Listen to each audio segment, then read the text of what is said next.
नमस्कार। हाय। स्वागत करती है आपकी दोस्त पुष्पी। कोई भी परिस्थिति अगर आपको बहुत जल्दी विचलित कर देती है, असहज कर देती है, फिर आप परेशान हो जाते हैं और उससे बचने का सोचते हैं।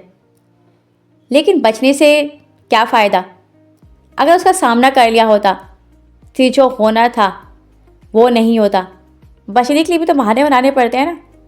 फिर वो बहाने बनाते बनाते उसके लिए भी तो दिमाग लगाना पड़ता है। लेकिन अगर उसका सामना करते तो फिर समझ आता कि आप क्या कर सकते हो। जैसे कोई बड़ा प्रोजेक्ट आपको मिलना होता है, आप पहले ही सोचते हो कि नहीं होगा, नहीं कर पाएंगे और आप मना कर देते हो।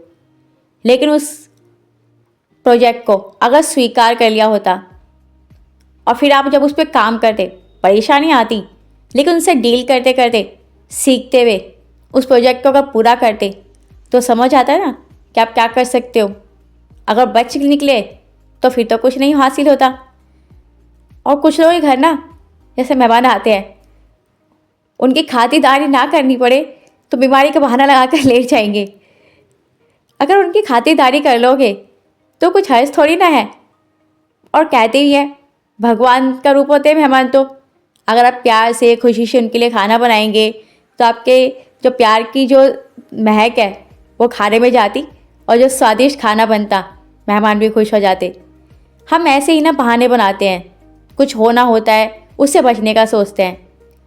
लेकिन हम उसका सामना करेंगे तभी तो जानेंगे कि आखिर माजरा है क्या, क्या होना था, क्या कर सकते हैं। जैसे मुझे ना परफ्यूम पसंद नहीं आता और किसी और ने भी लगाया हो, दूर से ही मेरा दिमाग घूमने लग जाता है।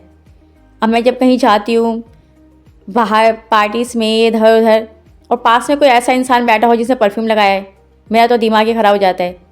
फिर मैंने क्या किया, मैं थोड़ा थोड़ा परफ्यूम लगाना शुरू कर दिया डेली। और धीरे धीरे अब मुझे उसकी आदत होने लगी है।